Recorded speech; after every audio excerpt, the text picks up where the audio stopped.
اللہم صلی علی محمد وآل محمد. سورة المباركة الفاتحة. بسم الله الرحمن الرحيم.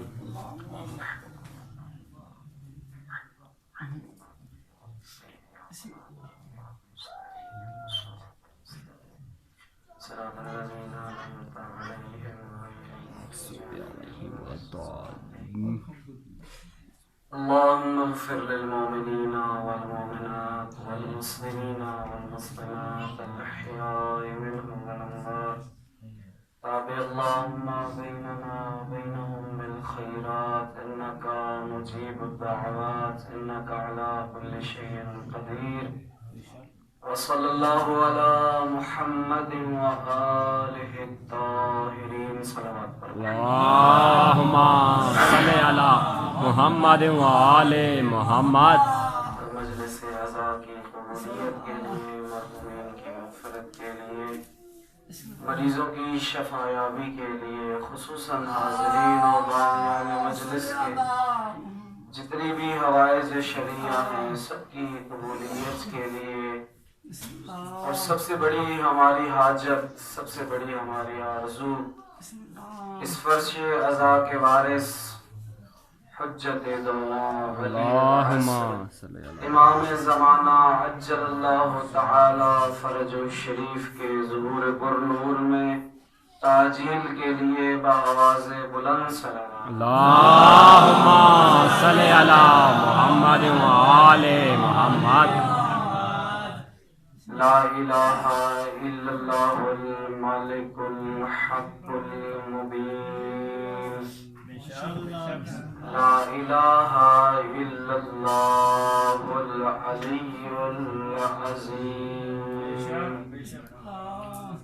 سبحان اللہ رب السماوات والارض ورب الارضین السبع وما فيهن وما بينهن وهو رب العرش العظيم.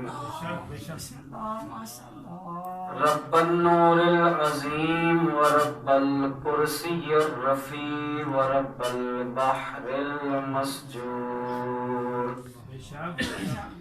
ومنزل التوراة والإنجيل والزبور ورب الظل والحرور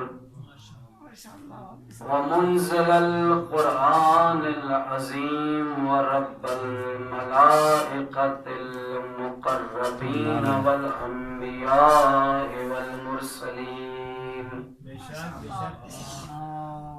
ثم الصلاة والسلام والتحية والإكرام للرسول المسدد المحمود الأحمد المصطفى الأمجد حبيبنا وطبيب قلوبنا والشفيع ذنوبنا مولانا ومولى الثقلين أبي القاسم محمد.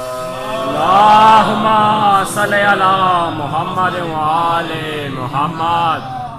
وعلى آله الأطيبين الأطهرين المعصومين المنتجبين المنتخبين الميامين، لا سيما بقية الله في الأرضين.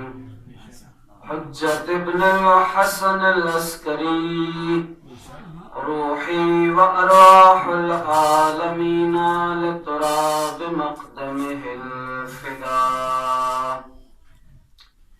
واللعنة الدائمة على أعدائهم أجمعين من يوم عداوتهم إلى قيام يوم الدين. وبعد فمن هدي القرآن الكريم وقوله الحق وهو أصدق القائلين. بسم الله الرحمن الرحيم. إنا أعطيناك الكوثر فصل لربك وانحر إن شانئك هو الأبتر أما بعد أوصيكم ونفسي بتقوى الله فإن خير الزاد التقوى. صلوات محمد. اللهم صل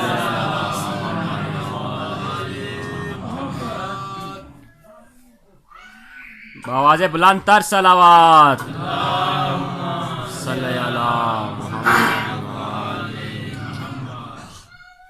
پروردگار عالم سے دعا ہے کہ بحق محمد وآل محمد ہم سب کو اس مجلس میں جو حاضر ہونے کی پروردگار عالم نے توفیق عطا فرمائی ہے، اس توفیق خداوندی کو خداوند عالم ہمیشہ برقرار رکھے. پروردگار عالم ہماری ان مجالس کو اپنی بارگاہ میں شرف قبولیت بخشے. خصوصاً آپ حاضرین مجلس پر اور اہل خانہ پر بانیان مجلس پر پروردگار عالم اپنی خصوصی رحمات و برکات کا نزول فرمائے. حوائج شریعہ کو پورا فرمائے. رزق، مال، اولاد میں برکت عطا فرمائے. تمام آفات و بلیات و مشکلات کو رفع و برطرف فرمائے. پروردگارہ ہماری نسلوں کو عزادار امام حسین علیہ السلام. پروردگارہ عزاداری امام حسین علیہ السلام، عزاداران، ماتمداران، مجلس پڑھنے والے، سننے والے، انتظامیہ تمام کی حفاظت فرما. دشمنان عزاداری کو نیست و نابود فرما. تمام دعاؤں کی قبولیت کے لیے بآواز بلند صلوات. اللہم صلی علی محمد وآل محمد. بعض اوقات خطبہ یا جو ابتدائی حصہ ہے مجلس کا وہ طویل ہو جاتا ہے، لیکن یہ اس لیے ضروری ہے کہ کیونکہ مجلس عزا ہماری نماز ہے اور یہ نماز عشق ہے، عبادت ہے. اور عبادت میں جب تک توجہ اللہ کی طرف نہ ہو، یعنی یہ جو سب کچھ ہم پڑھتے ہیں، قرآن کی تلاوت کرتے ہیں، سورہ فاتحہ کی تلاوت کرتے ہیں اور خداوند عالم کی تسبیح و تحلیل کرتے ہیں، اور عجیب رشتہ ہے نماز میں اور عزاداری امام حسین علیہ السلام میں. وہ بعض لوگ نماز اور عزاداری کا تقابل کرتے ہیں نا، تو میں اس پس منظر میں عرض کر رہا ہوں کہ نماز اور عزاداری میں کوئی فرق نہیں ہے. بے شک اگر کسی نے تفصیل سے نماز پڑھنی ہو تو وہ عزاداری میں آ جائے، اور اگر کسی نے مختصر عزاداری کرنی ہو تو نماز پڑھ لے. فرق نہیں ہے، دونوں کوئی فرق نہیں ہے، کیونکہ ہماری اصل چیز کیا ہے؟ ہماری نیت ہے. وہاں مصلی پہ بھی جا کے اللہ کو راضی کرنا ہے اور یہاں پہ بھی آ کے اللہ کو راضی کرنا ہے. اور میں دعوے سے کہتا ہوں وہاں مصلی سے زیادہ یہاں اللہ جلدی راضی ہوتا ہے.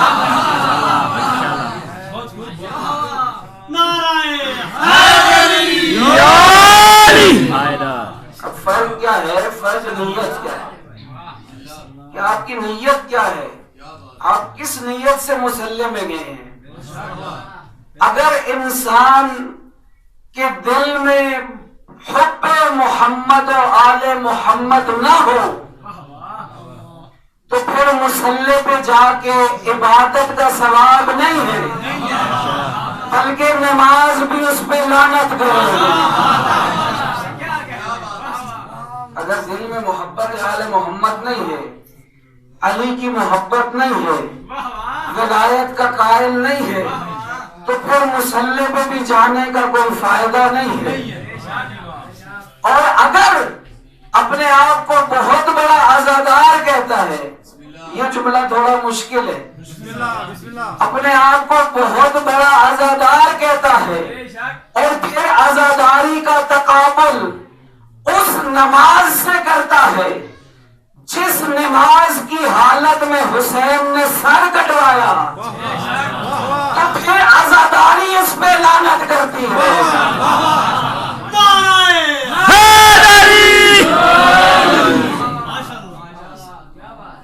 بس نماز اور عزاداری کوئی فرق نہیں ہے، دونوں ایک ہی چیزیں ہیں. لہذا جہاں، اور ایک عارف نے بہت ہی بہترین جملہ کہا تھا، اور میں یہ آپ کی سماعتوں کی نظر کرنا چاہتا ہوں، یہ آپ لوگوں کے لیے پوری زندگی کے لیے تحفہ ہے. جس نے بھی عمل کیا انشاءاللہ دعائیں دے گا. کہ ایک عارف نے کہا، دیکھیں نا، ہم نماز پڑھتے ہیں تو توجہ اللہ کی طرف نہیں ہوتی، ایسے ہی ہے، نماز پڑھتے ہیں اور توجہ کہیں اور ہوتی ہے، حساب کتاب کر رہے ہوتے ہیں کہ کتنے دے دیے ہیں، کتنے لینے ہیں. تو ایک عارف نے، عارف کون ہوتا ہے؟ جو اللہ کی حقیقی معرفت رکھتا ہے. اور عرفان کی بھی تعریف آپ کو بتا دوں کہ عرفان کیا ہے. عرفان یہ ہے کہ کسی نے کہا کہ عرفان کی تعریف کیا ہے، تو ایک عالم نے کہا کہ عرفان کی تعریف یہ ہے، اتنا مشکل ہے عرفان کہ جیسے سوئی سے کنواں کھودنا. تو کہا نہیں، یہ سوئی سے کنواں کھودنا بھی آسان ہے، کہا اپنی پلکوں سے کنواں کھودنا عرفان اتنا مشکل ہے. عارف خدا بننا اتنا مشکل ہے. تو اب ان عارف نے ہمارے اور آپ کے لیے جو جملہ کہا وہ کیا ہے؟ کہا نماز میں جاتے ہو خشوع و خضوع نہیں ہوتا، توجہ کہیں اور ہوتی ہے. کہا اگر توجہ حاصل کرنا چاہتے ہو سجدہ کرو تو تمہیں پتا چلے کہ اللہ کے حضور سجدہ کر رہے ہو. تو اس کے لیے انہوں نے ایک عمل بتایا. کیا عمل بتایا؟ کہا جب مصلی میں جاؤ تو نماز شروع کرنے سے پہلے کربلا کی طرف رخ کرو اور کہو السلام علیکہ یا ابا عبداللہ. ماشاءاللہ ماشاءاللہ. بلند کر صلوات. اللہم صلی علی محمد. کہا جب مصلی پہ جا کے تم حسین کو یاد کرو گے تو پھر تم بھٹک نہیں سکتے. کیوں؟ کیونکہ حسین وہ ہے جس نے نماز بچائی ہے. حسین وہ ہے کہ جب اللہ کا رسول سجدے میں ہو تو حسین پشت پہ ہوتا ہے. نماز اور حسین کا بہت گہرا تعلق ہے. اور ایک اور جملہ بھی امام حسین کی محبت کی وجہ سے، آپ سب امام حسین کے مجھ سے بڑے محبت کرنے والے ہیں، آپ امام حسین کے عزادار ہیں. دیکھیں نا، یہ جو محبت ہوتی ہے نا، عاشق و معشوق کا جو تعلق ہوتا ہے، محبوب اور محب کا جو تعلق ہوتا ہے، وہ تعلق کیسا ہوتا ہے؟ وہ تعلق ایسا ہوتا ہے کہ انسان کوشش کرتا ہے جو میرا محبوب بول رہا ہے میں وہ بولوں، جیسے وہ چلتا ہے میں ویسے چلوں، جیسے وہ پہنتا ہے میں ویسا پہنوں، جو اسے پسند وہ مجھے پسند، جو اسے ناپسند وہ مجھے ناپسند. اللہ کی قسم، آپ کے پاس علماء آتے رہتے ہیں، مجھ پہ اعتبار نہ کریں. کسی بڑے سے بڑے عالم دین کے سر پہ قرآن رکھیں، پوچھے امام حسین کی پوری زندگی اٹھا کے، علامہ صاحب آپ نے مطالعہ کیا ہے، آپ مطالعہ کر کے مجھے بتائیں حسین نے اپنی پوری زندگی میں کسی چیز سے محبت کا اظہار کیا ہو. لیکن اگر ہم حسین سے محبت کرتے ہیں تو ہمیں بھی اس چیز سے محبت ہونی چاہیے جس سے حسین کو محبت ہے. محبت کا تقاضا تو یہی ہے، محبت تو یہی کہتی ہے کہ جو محبوب کو پسند وہی مجھے پسند. پوری امام حسین علیہ السلام کی زندگی اٹھا کے دیکھ لیں کہ حسین وہ ہے. کبھی آپ کو امام حسین کے منہ سے یہ الفاظ نہیں ملیں گے کہ مثلا مجھے فلاں چیز پسند ہے، فلاں. ہر انسان کی یہ فطری تقاضا ہے کہ اس کو اپنی زندگی میں کچھ نہ کچھ پسند ہوتا ہے. صرف ایک جملہ ملے گا امام حسین سے. وہ کیا جملہ ہے؟ میرے اور آپ کے مولا آقا حسین کہتے ہیں انی احب الصلاۃ. میں حسین نماز سے محبت کرتا ہوں. تو اگر ہم حسینی ہیں اور یقیناً حسینی ہیں، لیکن اب بعض اوقات نماز قرآن ان کا ذکر آتا ہے نا تو ہم تھوڑے پریشان ہو جاتے ہیں. پریشان ہو جاتے ہیں نا کہ سچ ہے، لیکن پریشان ہونے کی ضرورت نہیں ہے. یہ حسین کی محبت کا ہی اثر ہے، یہ حسین کی محبت کا ہی لطف ہے کہ ہماری نمازوں میں اور لوگوں کی نمازوں میں فرق ہے. کیوں؟ اس لیے کہ ہماری نماز بھی حسینی ہے، ہمارا سجدہ بھی حسینی ہے. تو کیا ہے؟ امام حسین نے کیا کہا؟ انی احب الصلاۃ، میں محبت کرتا ہوں.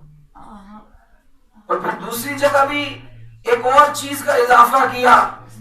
جب آپ شب عاشور کے اعمال دیکھتے نا تو امام حسین نے یہ جو واقعہ کربلا ہے نا، یہ 9 محرم کو پیش آنا تھا.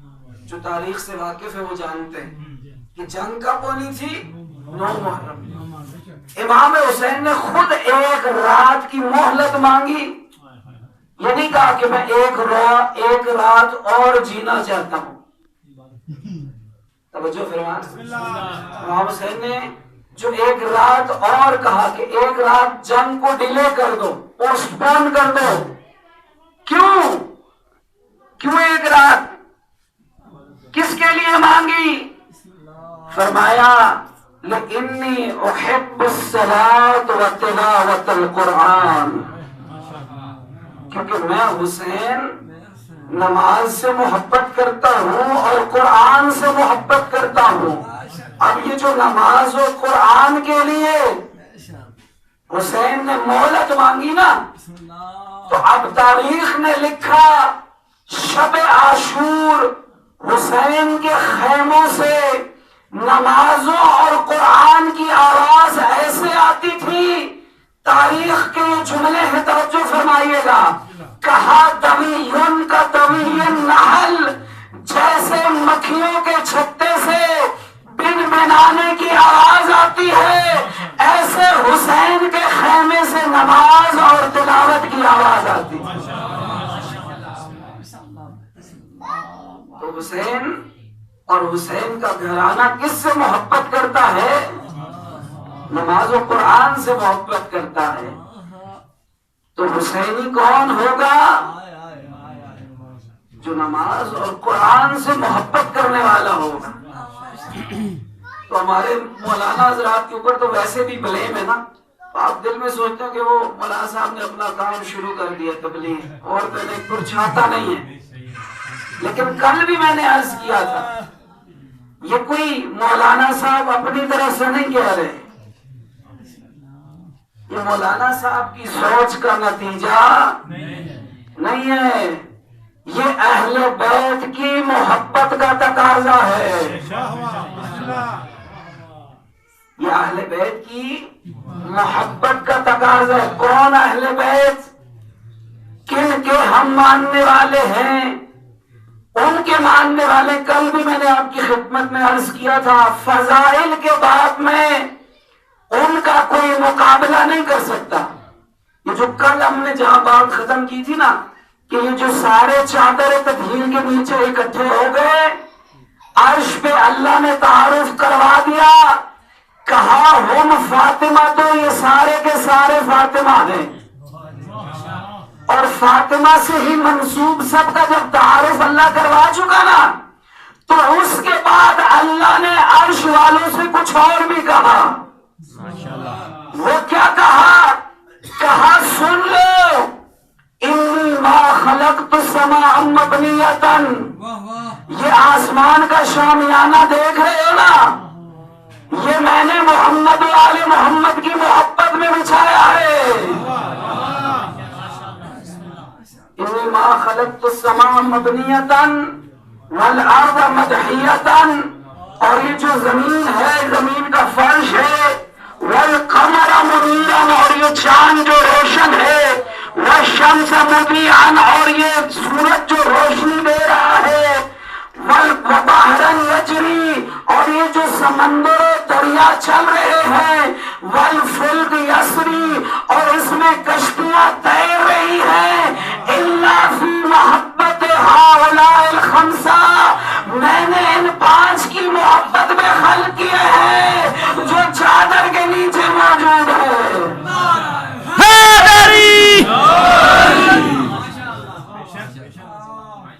ماشاءاللہ۔ اب اس کا نتیجہ بھی بتا دیتا ہوں۔ اس کا نتیجہ کیا ہے؟ جب اللہ نے کہہ دیا نا سب کچھ ان کے لیے بنایا ہے، پتہ چلا دنیا میں جو بھی آئے گا اللہ کی نعمتوں سے استفادہ کرے گا، یعنی سورج کی روشنی لے تو محبت آل محمد فرض، چاند سے روشنی لے تو محبت آل محمد فرض، پانی پیے تو محبت آل محمد فرض۔ یہ صرف شیعوں پہ فرض نہیں ہے، محبت آل محمد کا تعلق صرف شیعوں سے نہیں ہے، جو بھی انسان ہے، انسان کو بھی چھوڑے، جو بھی مخلوق خدا ہے، صرف انسان نہیں، صرف جن نہیں، یہ سورج بھی ان کا غلام ہے، سورج پہ بھی ان کی محبت واجب ہے۔ اسی لیے تو اگر یہ کہیں تو ان کے لیے پلٹ کے آ جاتا ہے۔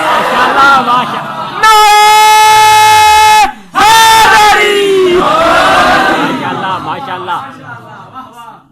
اور اگر چاند کی طرف اشارہ کریں تو یہ 2 ٹکڑے ایسے نہیں ہوتا، اس کی گردن پہ بھی ان کی محبت اور اطاعت لازم ہے۔ ماشاءاللہ ماشاءاللہ۔ اور یہ جو کچھ ہے کائنات وما فیہا، سب پہ، ہر ایک چیز پہ، اور چند روایات آپ کی خدمت میں عرض کرتا ہوں کہ روایات نے بتایا کہ جو زمین ہے نا، کائنات وما فیہا، اور کائنات کتنی بڑی ہے، 21ویں صدی کا نوجوان ہے، میں توقع کرتا ہوں تھوڑے سے سائنس جنہوں نے پڑھی ہوئی نا وہ بچے سمجھیں گے کہ 21ویں صدی میں انسان کہاں پہنچ گیا ہے؟ چاند پہ نہیں پہنچا، چاند سے بہت آگے نکل گیا، ٹھیک ہے نا؟ سیٹلائٹ میں، خلا میں انسان موجود ہے، مریخ پہ جانے کی تیاری کر رہا ہے، لیکن اتنی ترقی کرنے کے بعد بھی انسان کو یہ نہیں پتا کہ یہ کائنات ہے کتنی بڑی، کتنی اس کے اندر کہکشائیں ہیں، گیلیکسیز ہیں۔ یہ تو ہم سمجھتے ہیں کہ ایک سورج ہے، ایک چاند ہے، لیکن کائنات مولا نے فرمایا 18,000 عالمین پر مشتمل ہے، اور میرے اور آپ کے آقا صرف اس سورج اور اس چاند والی دنیا کے لیے نہیں ہے، وہ رحمت للعالمین ہے۔ ماشاءاللہ ماشاءاللہ۔ یعنی جسے تم جانتے ہو صرف ان کے لیے نہیں ہے، جہاں ابھی تک تم پہنچے بھی نہیں اور جہاں پہنچ بھی نہیں سکتے اس کا بھی مولا علی ہے۔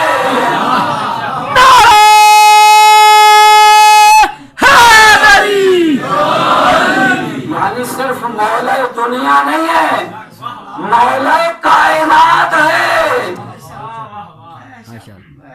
اور جو رسول ہے وہ کیا ہے؟ رحمتاً للعالمین۔ تو بس کائنات و ما فیہا، کہ ہماری جو پہنچ ہے نا وہ تو اس دنیا تک ہے نا، تو دنیا و ما فیہا کی دو تین چیزیں آپ کو بتا دیتا ہوں کہ یہ محبت آل محمد صرف انسانوں کی گردن پہ نہیں ہے۔ انسانوں کو میں نے عرض کر دیا نا کہ دنیا میں کوئی ایسا انسان ہے جو ہوا کے بغیر زندہ ہو؟ نہیں ہے نا، ہوا کے بغیر، آکسیجن کے بغیر تو زندگی نہیں ہے۔ تو جو سانس لے رہا ہے نا، جو بھی، توجہ فرمانی ہے، گرمی مجھے آپ سے زیادہ آئی ہوئی ہے، یہ بھی مصائب نہیں پڑ رہا گرمی کی وجہ سے ہوتا کہ جو بھی سانس لے رہا ہے نا اس کی گردن پہ محبت آل محمد واجب ہے، کیونکہ وہ سانس کون سی ہوا سے لے رہا ہے؟ کیونکہ اگر کسی کو تکلیف ہے نا، کسی کو مشکل ہے کہ نہیں آل محمد مجھے پسند نہیں ہے، تو اسے چاہیے کہ اللہ کی کائنات سے باہر چلا جائے۔ ماشاءاللہ۔ لیکن اگر اللہ کی کائنات میں ہوگا تو اللہ کی بنائی ہوئے نظام میں رہ کے اللہ کی نعمتوں سے جب استفادہ کرے گا، اچھا استفادہ سے بھی پہلے اس کا جو وجود ہے نا، اس کا دنیا میں آنا ہی محمد و آل محمد کی وجہ سے ہے، کیونکہ اگر یہ نہ ہوتے تو کائنات نہ ہوتی، اور اگر کائنات نہ ہوتی تو مولوی صاحب تم بھی نہ ہوتے۔ ماشاءاللہ۔ ٹھیک ہے نا کہ علی سے اگر جان چھڑانی ہے نا تو جہنم میں جائیے، صرف جہنم میں علی نہیں ہے، اور ہر جگہ علی علی ہے۔ چھوٹی دو تین چیزوں کی آپ کو مثال دے دیتا ہوں جو روایات سے ہے، اگر کوئی کہے گا تو میں روایات بھی پیش کر دوں گا کہ سانس لے رہا ہے، پانی پی رہا ہے، سورج کی روشنی سے استفادہ کر رہے، چاند کی روشنی سے استفادہ کر رہا ہے، تو جس چیز، یعنی یہ سمجھے نا کہ یہ اس کے کھاتے میں بل لکھا جا رہا ہے۔ جب تک آل محمد کی محبت اپنے دل میں نہیں آئے گا بل ادا، اور آخرت میں جا کے مولانا صاحب پڑھ رہے تھے نا کہ واقفوہم انہم مسئولون، جب اللہ کے پاس پہنچے گا نا تو بہت بھاری چالان ہو جائے گا کہ یہ جو تمہارے ذمہ جو بل ہے نا پہلے یہ ادا کرو۔ سانس لیتے تھے کہیں کا لیتا سا، علی سے محبت کرتے تھے کہ نہیں محبت تو نہیں کرنا، پکڑو اسے سائڈ پہ کرو۔ دیکھیں جب آپ پولیس پکڑ لیتی ہے تو پہلے پوچھتی ہے جی لائسنس ہے، بندہ کہتا ہے جی لائسنس تو نہیں ہے، تو وہیں سے ان کا کام پکا ہو جاتا ہے کہ بندہ ڈیفالٹر ہے، ٹھیک ہے نا۔ تو لیکن جو کہتے ہیں جی ہاں جی لائسنس بھی ہے جی، گاڑی کے کاغذ بھی ہیں جی، جو آپ ان کو اور کچھ ملتا نہیں۔ صلوات پڑھیں محمد اللہم صلی علی محمد۔ اچھا وقت تو ہے نا تھوڑا، بسم اللہ بسم اللہ۔ اچھا یہ چالان سے نا مجھے اپنا ایک واقعہ یاد آ گیا، اگر آپ کہیں تو میں سنا دیتا ہوں۔ پولیس والے بھائی بیٹھے نا ناراض نہیں ہیں، تو ایک دفعہ ہم سندھ چلے گئے، گاڑی میں ہم 3 بندے تھے، تینوں سید تھے، تینوں بندے کیا تھے؟ سید۔ تو سندھ میں جیسے ہی داخل ہوئے تو سندھ پولیس والا ایک بندہ اس نے ہماری گاڑی کے پیچھے گاڑی لگا دیا، آ کے گاڑی روکی۔ یہ جو میں کہہ رہا ہوں نا ان کا مزاج جو پولیس کا ہوتا ہے کہ فوراً حملہ کریں گے، جیسے ہی آپ کے پاس کوئی ڈاکومنٹ مسنگ ہے نا تو وہ اپر ہینڈ ہو جائیں گے، لیکن جب سب کچھ پورا ہے تو وہ نیچے جاتے جائیں گے، نیچے جاتے۔ اب اس نے کہا جی لائسنس دکھاؤ، ہم نے کہا یہ جو لائسنس، گاڑی کے کاغذ دو یہ دکھاؤ جی، اپنے آئی ڈی کارڈ دکھاؤ یہ دکھاؤ جی۔ سارے ہم بندے بھی ڈیفینس کے بندے تھے، وہ کچھ نہیں کہہ سکا۔ اب اس نے جب غور کیا نا، اس نے کہا 3 بندے ہیں، تینوں سید ہیں، تو اس نے ہاتھ جوڑ لی، کہا شاہ جی اور تو آپ کی ہر چیز پوری ہے، بس اپنی طرف سے کوئی نظر نیاز دے دو۔ تو یہی حال ہوگا منکر علی کا، یہی حال ہوگا جس کے دل میں محبت آل محمد نہیں ہوگی۔ یہاں تو اللہ نے کوئی پابندی نہیں لگائی کہ سورج سے اللہ نے یہ نہیں کہا ہوا کہ جس کے دل میں علی کی محبت نہ اسے روشنی نہ دینا. توجہ فرما رہے نا. ہوا کو بھی نہیں کہا ہوا اللہ نے، مگر اللہ چاہے تو روک سکتا ہے. یعنی جسے زیادہ تکلیف ہو نا، وہ زیادہ تکلیف والے بھی تھے. جب مولا نے اعلان کیا تھا نا کہ من کنت مولا ہو فہذا علی مولا ہو، میں نے پچھلی مجلس میں عرض کیا نا کہ آل محمد کا گھرانہ ایسا ہے نا کہ کوئی یزیدی ہوتے ہوئے بھی کہہ نہیں سکتا میں یزیدی ہوں. ان کی محبت اتنی واضح ہے نا کہ کوئی بغض بھی رکھتا ہے تو یہ نہیں کہہ سکتا کہ میں ان سے بغض رکھتا ہوں. تو جب غدیر پہ مولا نے اعلان کیا تھا نا کہ جس کا میں مولا اس کا علی مولا، تو ایک بندے کو زیادہ ہی تکلیف تھی. اس نے کہا میں نہیں مانتا، یہ آپ کا چچا لاد بھائی ہے، آپ نے رشتہ داری میں اس کے ولایت کا اعلان کر دیا. اگر واقعی علی مولا ہے تو مولا نہیں مانتا، اور میں نہیں مانتا تو ہو اپنے اللہ سے مجھ پہ عذاب نازل کرے. اور جیسے ہی اس نے کہا نا عذاب نازل کرے، اب رہا کی فوج والا حال ہوا. ایک پتھر آیا اور گیا. تو یہ محبت آل محمد وہ ہے جو دو روایات سنانا چاہتا ہوں، وہ سنا کے آپ کی خدمت زحمت ہے کہ یہ جتنی بھی ہم کائنات دنیا مافیا میں رہتے ہیں، اس میں جتنی بھی نعمات ہیں وہ ہمیں ملی ہیں محمد و آل محمد کے وجود کے صدقے میں. یعنی اگر اللہ محمد و آل محمد کو خلق نہ کرتا تو کائنات کو بھی خلق نہ کرتا. اب کائنات و ما فیہا محمد و آل محمد کے صدقے میں خلق ہوئے، تو اس میں جو بھی نعمتیں ہیں وہ محمد و آل محمد کے صدقے میں ہے. اور اگر دنیا قائم بھی ہے نا تو انہی کی وجہ سے قائم ہے. روایت میں موجود ہے لولا الحجت لصاحت الارض باہلہا، کہ اگر حجت خدا کو، اگر فرزند زہرا جو پردہ غیب میں نا، اگر وہ اس دنیا میں نہ رہے تو زمین و آسمان ٹکرا جائیں گے. ٹھیک ہے، دنیا و ما فیہا جو کچھ بھی ہے وہ محمد و آل محمد کے صدقے میں ہے بھی، یعنی وجود بھی محمد و آل محمد کے صدقے میں ہے، اور وجود کا باقی رہنا بھی محمد و آل محمد کے صدقے میں ہے. لیکن دو تین بڑی دلچسپ روایات ہیں، وہ آپ کی خدمت میں عرض کرنا چاہتا ہوں کہ آل محمد کی محبت اور علی کی ولایت صرف انسانوں کے لیے نہیں ہے، بلکہ کس کے لیے ہے؟ کائنات و ما فیہا. دو مثالیں معصوم فرماتے ہیں، زیرو بھی نہیں، کائنات پتھروں میں بھی. یہ پتھروں والی روایت سنانے لگا.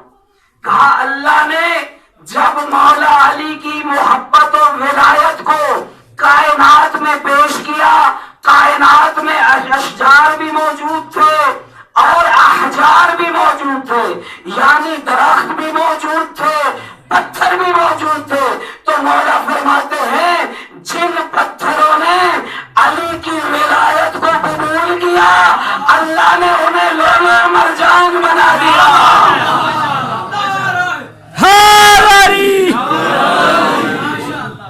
اور کہا جب اشجار پہ محبت آل محمد اور ولایت امیر المومنین کو پیش کیا، اب جو پھلدار درخت تھے نا، کہا جن پھلوں نے علی کی ولایت کو قبول کیا اللہ نے انہیں میٹھا کر دیا، انہیں کھانے کے قابل بنا دیا. اور پھر کہا اجناس میں سے جن اجناس نے ولایت اہل بیت کو قبول کیا، اللہ نے انہیں کھانے کے قابل بنا دیا. تو یہ جو ولایت آل محمد ہے یہ صرف انسانوں کے لیے نہیں ہے، کائنات و ما فیہا کے لیے ہے. لیکن افسوس کہ اس کائنات میں اللہ نے پتھروں کو عقل نہیں دی، درختوں کو عقل نہیں دی، جانوروں کو عقل نہیں دی. اگر عقل و شعور دیا تو صرف انسانوں کو دیا اور انہوں نے عقل و شعور رکھتے ہوئے بھی ان کی ولایت و محبت کو قبول نہیں کیا. پھر نتیجہ کربلا نکلا. اکثر کہا کرتا ہوں کہ اگر یہ دشمن اہل بیت جب امام حسین آخری خطبہ دے رہے تھے نا، آخری خطبہ،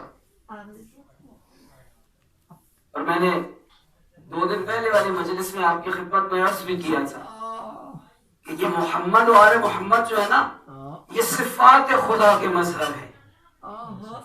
جیسے اللہ کریم ہے نا، یہ بھی کریم ہے. اب اللہ کی سنت کیا ہے؟ اللہ کی سنت یہ ہے نا کہ کتنا بڑا ہی انسان مجرم کیوں نہ ہو، کتنا بڑا ہی مجرم کیوں نہ ہو، اللہ کا انسان کتنا ہی بڑا مجرم کیوں نہ ہونا، جب معافی مانگتے نا تو اللہ معاف کر دیتے. یہ اللہ کی صفت ہے. عام انسانوں میں سوائے محمد و آل محمد کے کسی میں یہ نہیں ہے. ہمارا کسی کے ساتھ چھوٹا سا مسئلہ ہو جائے، اسے ساری زندگی معاف نہیں کرتے. ایک چھوٹا سا واقعہ روایت ہے، وہ بتا دوں کہ اللہ معاف کرنے والا. ایک بندہ پیغمبر کے پاس آیا نا تو کہا یا رسول اللہ میں نے بہت بڑا گناہ کیا. تو اللہ کے رسول نے کہا کہ تیرا گناہ اگر سمندروں سے بھی بڑا ہونا اللہ پھر بھی معاف کر دے. کہا یا رسول اللہ نہیں، میرا گناہ سمندروں کے پانیوں سے بھی بڑا گناہ ہے. کہا تیرا گناہ اگر ان درختوں اشجار سے بھی بڑا ہونا، درختوں سے جو کائنات میں جتنی بھی موجودات ہے سب سے، سورج چاند ستاروں سے بھی بڑا ہو، کہا اللہ پھر بھی معاف کر دے. تو مجھے بتا. اس نے کہا نہیں یا رسول اللہ میرا گناہ اس سے بھی بڑا ہے. اب اللہ کے رسول نے کہا کیا تیرا گناہ اللہ کی رحمت سے بھی بڑا ہے؟ تو یہاں آ کے بندہ جو ہے نا وہ لاجواب ہو گیا. کہا نہیں، میرا گناہ اللہ کی رحمت سے بڑا نہیں ہے، یہ میں دعویٰ نہیں کر سکتا، لیکن یا رسول اللہ میرا گناہ بہت بڑا ہے. اب جب اس نے اپنا گناہ بتایا نا تو اللہ کے رسول نے اس سے منہ پھیر لیا. یعنی وہ جو رحمت للعالمین تھا. گھر کا ماحول ہے، میں بتا نہیں سکتا، اتنا بڑا وہ گنہگار تھا نا، اتنا بڑا گنہگار تھا. جب اس نے اپنے گناہ کا اعتراف کیا نا تو اللہ کے رسول نے کہا جا تیری معافی ممکن نہیں ہے. وہ جو رحمت للعالمین تو بہت بڑا خبیث ہے.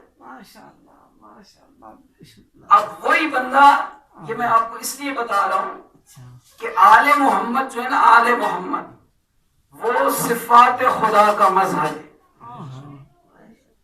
جیسے اللہ معاف کر دیتا ہے نا اپنے حق میں کیا ہوا جرم، دوسرے کے حق میں کیا ہوا نہیں. یہ بھی توجہ کرنی. اللہ کون سے گناہ معاف کرتے ہیں؟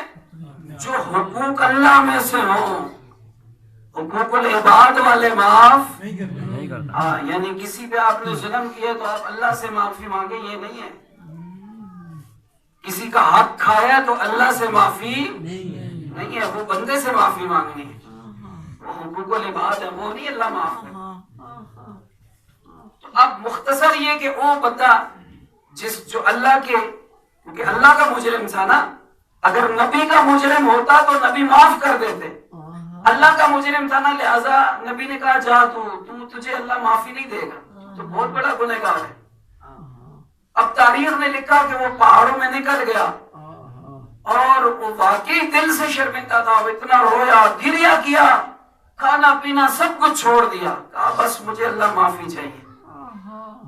تو اللہ نے اسے معاف کر دیا، وہی پہاڑوں میں مر گیا. اب اللہ کے رسول کو حکم ہوا کہ جاؤ میرا ایک بندہ فلاں پہاڑ میں مر گیا، اس کو جا کے غسل و کفن کرو، جنازہ پڑھو. جب اللہ کے رسول آئے دیکھا یہ تو وہی بندہ ہے. کہا خدایا یہ تو بہت بڑا گنہگار تھا. کہا یہ بڑا گنہگار تھا، میری رحمت سے بڑا گنہگار تو نہیں تھا، میں نے معاف کر دیا. تو آل محمد بھی ایسے ہی ہیں. میں اکثر کہا کرتا ہوں مصائب کو صرف مصائب یعنی آل محمد پہ رحم اور ترس کھا کے نہ سنا کریں، ان مصائب کے اندر بھی معارف آل محمد ہیں۔ اب یہ جو کہنے جا رہا تھا نا کہ امام حسین نے آخری خطبہ تب دیا، آخری خطبہ تب دیا جب سارے شہید ہو گئے، یعنی شہزادہ علی اصغر کی آخری شہادت ہے، اس کے بعد امام حسین نے خطبہ دیا۔ بھائی فرمانے نا حجت تمام کی۔ کبھی بھی معصوم کوئی بات وہ نہیں کر سکتا کہ دل سے نہ کر لو، یعنی یہ میں کہہ رہا ہوں کہ آل محمد وہ ہیں جو اللہ کی صفات کے مظہر ہیں، یعنی حسین، توجہ فرمائیے گا، حسین انہیں ہدایت کی طرف بلا رہے ہیں جنہوں نے ابھی تھوڑی دیر پہلے اکبر کو قتل کیا، جنہوں نے اکبر مارا نا، جنہوں نے اصغر مارا ہے، جنہوں نے عباس کے بازو قلم کیے، اور حد یہ ہے نا کہ حسین جانتے ہیں تھوڑی دیر بعد انہوں نے خیمے بھی لوٹ لینے ہیں، لیکن کیونکہ اللہ کی صفات کے مظہر ہے نا، اپنی ذمہ داری پوری کرنی ہے۔ لیکن یہ اس میں کوئی درس آپ کو بتانا چاہتا ہوں۔ اب امام حسین نے جب آخری خطبہ دیا، وقت ختم ہو گیا میرا، بس آخری جملہ، جب آخری خطبہ دیا نا، کہا تم جانتے ہو، جو نہیں جانتے وہ جان لو، میں تمہارے رسول کا بیٹا حسین ہوں، میری رگوں میں علی ابن ابی طالب کا خون ہے، میری ماں زہرا ہے، میرا بھائی حسن ہے، وہ جو خیمے ہیں نا ان میں ایک میری بہن زینب بھی ہے۔ یہ ساری باتیں حسین نے اس لیے کی ہے نا کہ حسین بتانا چاہتے تھے کل بروز قیامت کو یہ نہ کہے کہ ہمیں تو نہیں پتا تھا یہ زینب کا خیمہ ہے۔ اس لیے حسین نے سارا کچھ بتا کے حسین نے آخری جملہ کہا، حسین نے کہا میں حسین جیسا خطیب تمہیں اللہ کی طرف بلا رہا ہوں، لیکن میں جانتا ہوں تم پہ کوئی اثر نہیں ہوگا، اور اثر کیوں نہیں ہوگا وہ بھی میں جانتا ہوں، میں جانتا ہوں تمہارے شکموں میں لقمہ حرام ہے، جس نے حرام کھایا ہوتا ہے اس پہ حسین کی بات کا بھی اثر نہیں ہوتا۔ عزادارو حسین بتا رہے تھے یہ جو میرا چہرہ دیکھ رہے ہو نا، یہ جو میری رگوں میں خون دیکھ رہے ہو نا، یہ علی کا خون ہے، یہ زہرا کا خون ہے۔ میں کہا کرتا ہوں مسلمان اگر اتنا سوچتے نا، جس حسین کو مارنے جا رہے ہیں اس حسین کے بدن کا ایک ایک حصہ رسول کی بوسہگاہ ہے، بطول کی بوسہگاہ ہے۔ اگر آپ کو سمجھ نہیں آئی میں اور بتا دیتا ہوں، حسین کا ماتھا وہ ماتھا ہے جس پہ زہرا اور رسول بوسے دیتے تھے، حسین کے گال وہ گال ہے، حسین کے ہاتھ، حسین کی گردان، حسین کے میں کہا کرتا ہوں حسین کے پیروں کے تلوے وہ پیر ہے جو زمین پہ کم چلے ہیں، اللہ کے رسول کے بدن میں زیادہ چلے ہیں، لیکن جب یہی حسین کربلا کے میدان میں اکیلا رہ گیا، انہوں نے یہ نہیں سوچا یہ زہرا کا لال ہے، اس کی رگوں میں علی و بطول کا خون ہے۔ ایک آواز آئی مارو مارو، جس کے ہاتھ میں تلوار تھی اس نے تلوار اٹھا لی، جسے نیزہ ملا اس نے نیزہ اٹھا لیا، جسے خنجر ملا اس نے خنجر اٹھا لیا، جسے پتھر ملا اس نے پتھر اٹھایا، اور خون میں ہو گیا زہرا کے لال پہ۔